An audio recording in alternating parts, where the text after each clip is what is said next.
안녕하세요. 여러분의 오옥바이블입니다. 오늘은 고린도전서 1장에서 5장까지인데요. 고린도전서는 바울이 고린도 교회에 있는 교인들에게 편지를 쓴 그 편지 내용이라고 했지 않습니까? 사실 지금 바울이 이 편지를 편안한 마음으로 커피 한 잔 음미하면서 시간이 남아 돌아서 이렇게 편지를 쓰고 있는 게 아니에요. 바울은 지금 어디에서 이 글을 썼냐 하면 지금의 터키 서부 즉 에베소에 약 3년간 머물면서 이때 대규모 사역을 하고 있었거든요. 그래서 바울은 이때 엄청 바빴어요. 강력한 부흥이 일어나니까 막 매일 강의에 전도에 그리고 제자들 양육에 눈코 뜰 새 없이 바빴지. 거기에 낮에는 또 텐트를 만드는 일을 하면서 생활비까지 직접 조달해야 했지. 거기에 또 예수를 안 믿는 사람들이 허구한 날 고발하고 박해하고 이 얘기가 사도행전 19장에 나오는 얘기들이거든요. 자, 이렇게 정신없이 지내고 있던 어느 날 고린도에 있는 글로에의 집 사람들이 바울을 찾아온 거예요. 고린도는 에베소의 그 맞은편에 있는 항구 도시였기 때문에 배로 한 3, 4일 정도면 도착 가능한 그런 거리였다고 하더라고요. 자, 이들이 이제 바울을 찾아와서 얘기하기를 선생님, 지금 고린도 교회가 지금 큰일 났습니다. 라고 얘기한 거예요. 바울이 깜짝 놀라서 아니 무슨 일인데? 라고 얘기했겠죠. 그랬더니 애들이 교회가 지금 난리도 아닌데요. 지금 뭐라고 말해야 돼. 지금 완전히 파가 나뉘어가지고 서로 물어뜯고 진짜 막 이렇게 막 말을 못 잇죠. 못 이어. 그러니까 바울이 뭔 소린지 제대로 좀 알아듣게 말을 해봐. 이렇게 얘기한 거죠. 아니 그게 지금 교회예요. 아니 바울 선생님을 따르는 바울파 그리고 아볼로를 따르는 아볼로파 예수님의 수제자 베드로를 따르는 게바파 막 그리스도파 막 이렇게 파가 완전히 갈라져가지고 막 서로 싸우고 막 물어뜯고 막 난리도 아니라니까요. 이렇게 얘기를 한 거죠. 자 바울이 이 소식을 듣고 막 얼굴에 가면 아니 이게 도대체 뭔 소리야 하면서 막 난리가 난 거죠. 그리고 마음이 분주해져가지고는 당장 편지라도 써야겠구나 하고 생각했던 거예요. 자, 마음은 요동을 치지만, 우선 어떻게 편지를 격식을 갖춰서 써야 되니까, 우선 인사와 감사 멘트로 편지를 쫙 써내려 갑니다. 자, 그리고는 바로 본론으로 들어가는데요. 내가 들었는데 너희들 지금 파가 갈리고 서로 싸우고 있다며. 바울 파가 뭔 말이고 아볼로 파는 또 뭐냐. 베드로파 그리스도파 이게 다 무슨 말이냐라고 말한 거예요. 지금 고린도 교인들은 서로 나는 알아? 바울 선생님한테 세례를 받았잖아. 그래? 나는 우리 아볼로 선생님한테 세례를 받았거든. 야 됐거든.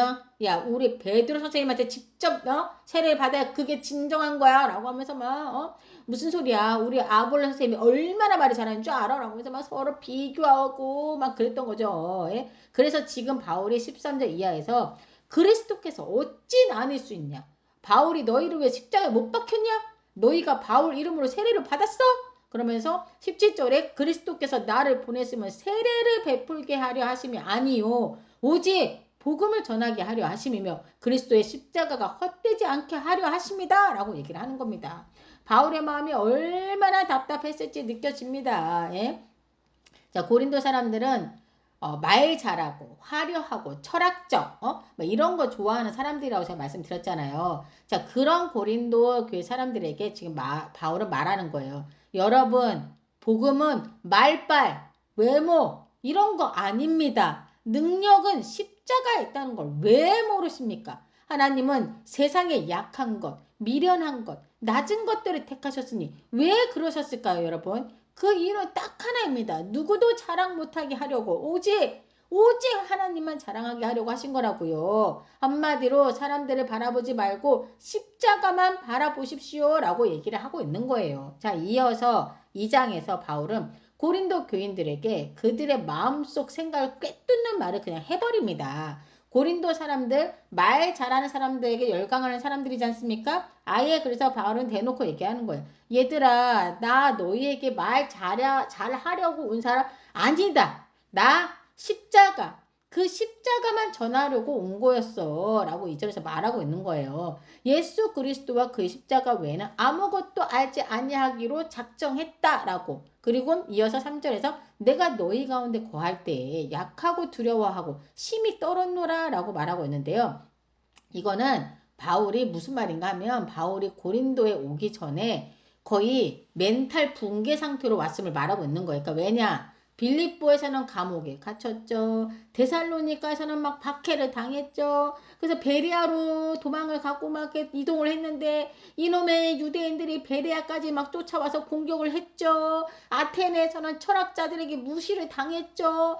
이런 일들을 막 연속으로 겪으니까 바울도 사람인데 안 그렇습니까? 몸도 마음도 완전히 지칠 대로 지쳐서 그 상태에서 고린도에 갔던 거예요. 너무 많은 박해와 실패 그리고 조롱을 겪은 바울은 사실상 심리적으로 크게 약해져 있던 시기였던 거죠.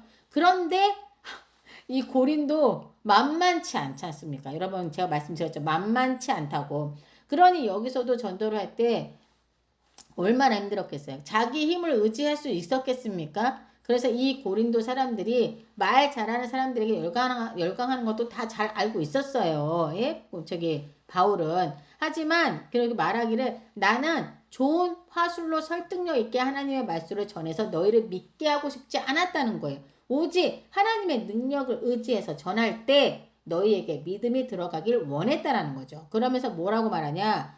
하나님의 지혜는 세상 사람들의 지혜로는 절대 알 수 없다. 오직 성령님이 가르쳐 주셔야 알게 된다. 라고 말하는 거죠. 즉 바울은 고린도 사람들이 똑똑함, 말빨, 철학, 논리 이런 걸 최고로 여겼기에 바울은 지금 그런 걸로는 하나님을 절대 못 알아먹는다. 라고 말하고 있는 거예요.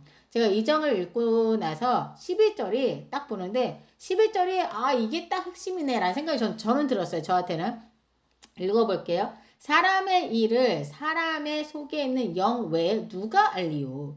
이와 같이 하나님의 일도 하나님의 영 외에는 아무도 알지 못하느니라. 즉 육은 육적인 것만 영은 영적인 것으로 분별하는데 우리 안에 하나님의 영이 있다면 당연히 하나님의 일을 알 수 있게 된다라는 말인 거예요. 그러니까 성령을 받은 사람은 하나님의 말씀과 그 깊은 뜻을 다 깨닫게 되는 거다라는 거죠. 왜요? 하나님의 영이 우리 안에 있으면 당연히 하나님의 영이 다 알려주기 때문인 거죠. 대박 아닙니까, 여러분? 자, 이걸 바울이 왜 고린도 교인들에게 말하고 있냐 하면 지금 이 사람들은 말 잘하는 게 곧 지혜라고 생각하기 때문인 거예요. 바울은 아니 성령님이야말로 진짜 지혜다라고 말하고 있는 거죠. 그러면서 바울은 고린도 교인들에게 왜 너희가 사람의 지혜를 따라가려고 하냐. 너희 안에는 성령님이 계시니 그보다 훨씬 더 높은 차원의 하나님의 지혜로 살아가는 게 맞지 않냐. 왜? 우리는 그리스도의 마음을 가진 사람들이니까 이라고 말하면서 이 장을 마무리하고 있습니다. 자, 바울이 편지를 쓰면서 생각이 좀 많았을 것 같아요. 막 몇 줄 쓰고 생각하고 또 몇 줄 쓰면서 또 고린도 교인들을 생각하고 하면서 편지를 써 내려왔을 것 같은데 뭐 우리도 그렇잖아요. 우리도 누군가에게 편지를 쓸 때 그 사람을 생각하면서 편지를 쓰잖아요. 바울이 지금 딱 보니까 지금 고린도 교인들 상태가 아직은 어린아이 상태구나 라고 진단을 했던 것 같아요. 그래서 1절에서 말하잖아요. 내가 너희를 어린아이들을 대함과 같이 한다고. 왜요? 서로 질투하고 서로 비교하고 나는 바울파, 나는 아볼로파 하면서 다투고 이런 행동 자체가 영적으로 어른이 아니라 진짜 애기 수준이라는 거죠. 예? 아직 영적으로 성숙이 덜 되다 보니 서로 싸우고 분열이 생기는 거라는 거예요. 그리고 고린도 교회는 지도자들을 무슨 영웅처럼 떠받들었거든요. 자, 바울은 지금 그걸 완전히 깨트리는 말을 하는 건데 5절 이하에 아볼로는 뭐고 바울은 또 뭐냐. 우리는 그냥 주께서 각각 세워서 너희를 믿게 하는 사역자들이다. 나 바울이 심었다면 아볼로는 물을 준 거다. 그러나 자라게 하신 이는 바로 하나님 뿐이신 거다. 즉 지도자는 도구일 뿐이고 성장시키고 자라게 하시는 분은 오직 하나님이심을 말해주면서 사람을 따르는 신앙은 잘못된 신앙임을 바울은 지금 말해주고 있는 겁니다. 자, 11절에 보시면 바울은 교회의 기초인 터는 오직 예수 그리스도다라고 말하고 있는데요. 한마디로 바울은 고린도 교회에게 바울이나 아볼로나 그 어떤 지도자도 그 기초가 될 수 없다라는 걸 명확하게 말하고 있는 거예요. 그리고 그 예수 그리스도의 기초 위에 우리가 쌓아가야 하는 신앙과 사역을 무엇으로 쌓을 거냐. 그건 바로 금, 은, 보석처럼 가치 있는 것으로 쌓을 거냐 아니면 나무나 풀, 집처럼 불에 금방 홀라당 타버리는 것으로 싸울 거냐는 거죠. 13절에서 그 불이 각 사람의 공적이 어떠한 것인지 시험하겠다라고 말하고 있지 않습니까? 그러니까 한마디로 마지막 날 주님 앞에서 모든 사역이 불로 시험을 받을 텐데 그때 타지 않고 남아있는 사람은 진짜 하나님을 위한 것이었지만 홀라당 다 타버린 사람은 그 터에 쌓아 올린 것이 사람의 자랑을 위한 것이었음이 다 드러나게 된다라는 말인 거예요. 그러면서 무서운 말을 하더라고요. 17절에 누구든지 하나님의 성전을 더럽히면 하나님이 그 사람을 멸하시리라. 하나님의 성전은 거룩하니 너희도 그러하리라. 와, 이건 진짜 굉장히 강력한 경고가 아니었을까. 이걸 이 사람들 제대로 알아들었어야 할 텐데 라는 생각이 들더라고요.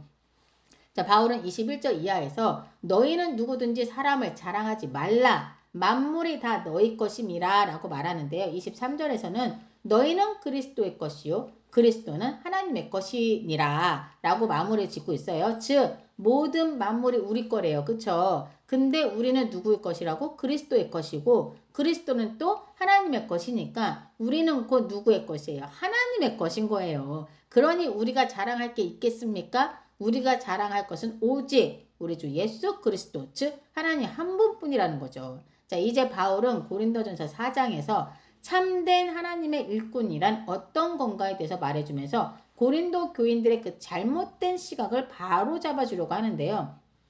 바울은 우리는 그리스도의 일꾼이요 하나님의 비밀을 맡은 청직이다. 즉 목회자나 지도자, 사도들 같은 사람들은 너희들이 떠받들고 하는 그런 영웅이 아니라 하나님의 일을 하는 일꾼, 즉 종이고 하나님께 충성하는 자들이다 라고 말하고 있는 거예요. 그러니까 당시 고린도 교회 성도들은 서로가 아볼로가 말은 확실히 더 잘한다니까. 뭔 소리야. 베드로는 사도로서 확실히 권위가 있어 보여요. 알고 얘기하세요. 아니 근데 바울은 좀 약해 보이긴 해요. 그쵸? 아니 그럼 가장 뛰어난 사도가 누구란 거요? 막 이런 식으로 막 사람의 기준으로 막 지도자들을 평가했었고 이에 바울은 나는 너희가 나를 평가하는 거 신경 안 쓴다. 나를 판단하시는 분은 오직 주님이시다.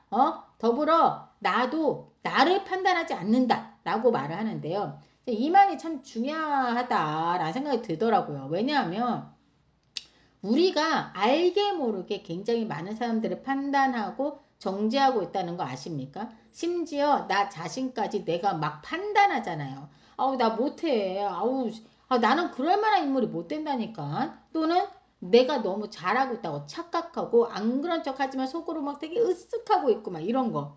바울 선생님이 그러잖아요. 나를 판단하시는 분은 오직 주님이시라고. 근데 내가 나를 판단하고 나도 남도 판단하고 아주 생쇼를 다 하고 있는 거죠. 그쵸? 자, 바울은 8절에서 고린도 교인들에게 너희가 이미 배부르며 이미 풍성하며 우리 없이도 왕이 되었도다 라고 말하고 있어요. 이거는 지금 뭐냐면 이미 지금 자기들이 성숙했고 능력 있고 그러니까 성숙은 여기 신앙적으로 성숙했고 능력 있고 영적으로도 높은 사람이라고 착각하고 있는 모습을 풍자적으로 말하고 있는 거예요. 왜냐하면 고린도 교회가 은사가 굉장히 넘쳤거든요. 그러니까 자기네가 신앙적으로 되게 성숙했고 영적으로 되게 권위가 있고 막 뭐 많이 좀 인정받았다. 그래서 이런 영적으로 은사가 많다라고 생각을 했던 거죠. 자, 예를 들면 나는 은사가 많잖아. 아우, 알어 나 이번에 방언 받게 됐어. 막 이런지 않나. 아니, 내가 성경 공부를 너무 열심히 해서인지 영적으로 좀 많이 성장한 것 같더라고. 막 이러면서 막 자만심이 넘쳤던 거예요. 그런데 반면 사도들은 어땠는 줄 아세요? 사도들은 굶주리고 헐벗고 핍박받는 그런 정반대의 삶을 살고 있음을 말하면서 14절에 내가 너희를 부끄럽게 하려고 이것을 쓰는 것이 아니라 오직 너희를 내 사랑하는 자녀같이 권하려 하는 거다라고 하면서 내가 그리스도 예수 안에서 너희를 낳았다라고 말하고 있거든요.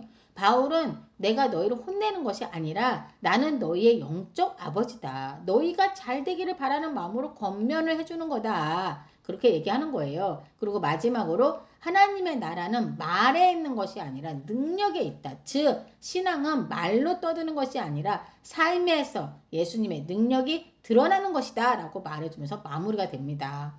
아유 얼마나 이들이 말빨을 말빨을 왜 이렇게 중요시 여겨. 웃기는 짬뽕들이야. 자, 4장에서 겉면의 말을 하고 이제 좀 숨 좀 돌리나 싶었더니 더 큰 충격의 도가니탕으로 만드는 사건이 5장에 등장을 합니다. 와, 진짜 이게 교회 맞나? 정말 너무 기가 막히고 코가 막히는데요.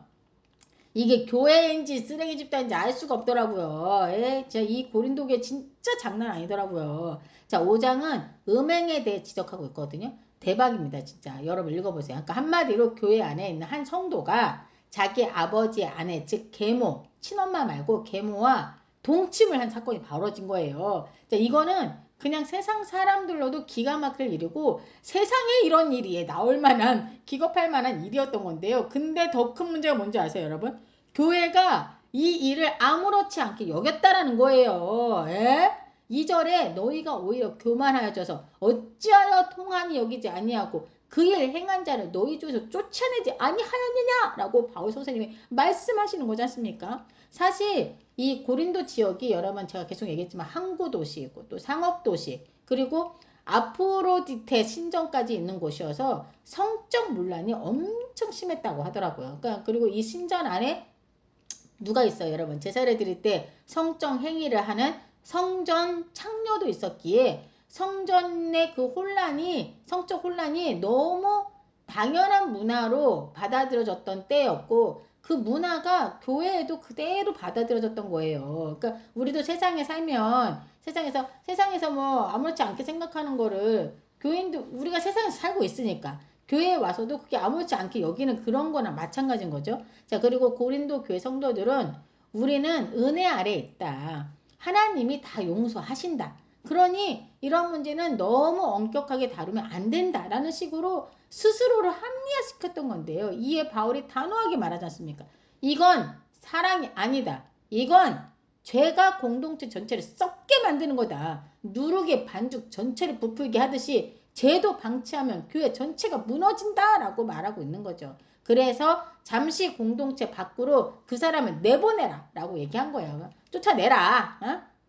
완전히 쫓아내서 막 연을 끊어라 이게 아니라 그 사람이 이제 벌을 주기 위함이 아니라 그 영혼이라도 구하기 위해서였던 거죠. 자, 진짜 너무 너무 충격 아닌가요, 여러분? 예, 진짜 저는 충격이 상당했어요. 이게 교회 모습이라니. 아니, 바울 선생님이 진짜 뚜껑이 열려도 한참 열렸을 것 같다. 어? 진짜 잘 절제하시면서 말씀을 하시는 것 같지 않습니까? 근데 돌이켜보면 지금의 우리의 현실도 만만치 않다라는 생각도 들더라고요. 가끔 안 믿는 사람들이 교회 다니는 사람들에 대해서 욕하고 비방하는 경우들이 있지 않습니까? 그럴 때마다 저는 아유 뭘 모르시네. 부족하니까 교회에 나가는 거예요. 우리가 잘 살려고 그렇게 마음을 먹어도 잘 안 되고 재추성이고 그런 사람들이 자신의 상태를 알기 때문에 하나님을 믿고 하나님을 의지하고 또 회개하고 그렇게 나가는데도요 안 돼. 또 넘어져요. 그게 교회 다니는 사람들인 거예요. 자기 자신을 아는 사람들이라니까요 라고 말하곤 했었거든요. 근데 그렇게 보니까 고린도 교회 사람들도 사실 진짜 엉망진창의 모습이긴 하지 않습니까? 그러니까 엉망진창이고 진짜 보면은 상당히 충격적인 모습이에요. 나중에 좀 개하나 질라나 좀 모르겠는데요. 한번 같이 보시면 아시겠죠? 예. 자, 우리도 고린도 교회를 제가 진짜 너무 충격을 먹었는데 근데 사실 우리의 모습도 이럴 수 있다 라는 생각을 또 한 번 하게 돼요. 저는 그 성경은 항상 나를 바라보게 하는 거울인 것 같다라고 생각이 들어요. 내가 항상 말도 안 돼. 어떻게 저럴 수가 있어 하는 그 모습이 항상 제 모습이었거든요. 제가 고린도 교회 정말 말도 안 된다라는 생각을 했지만 이게 또 제 모습일 수 있다라는 생각을 또 하게 되는 거죠. 자, 어쨌든 우리가 이렇게 이 고린도 교회의 모습을 통해서 우리를 좀 되돌아보는 그런 시간이 됐으면 좋겠습니다. 자, 이 시간 함께 기도하겠습니다. 하나님 감사합니다. 고린도 교회를 통해 우리의 연약함과 부족함을 다시 보게 하시며 감사를 드립니다. 분열과 교만, 무감각 속에서도 그들을 포기하지 않으시고 끝까지 붙잡아 주신 주님의 은혜를 기억하며 지금의 우리도 포기하지 않으시는 하나님의 그 사랑을 보게 됩니다. 말뿐인 신앙이 아니라 그리스도를 드러내는 삶을 살아내는 그런 신앙을 가지고 살아가게 하여 주시옵소서. 이 모든 말씀 우리 주 예수 그리스도 이름으로 기도드립니다. 아멘.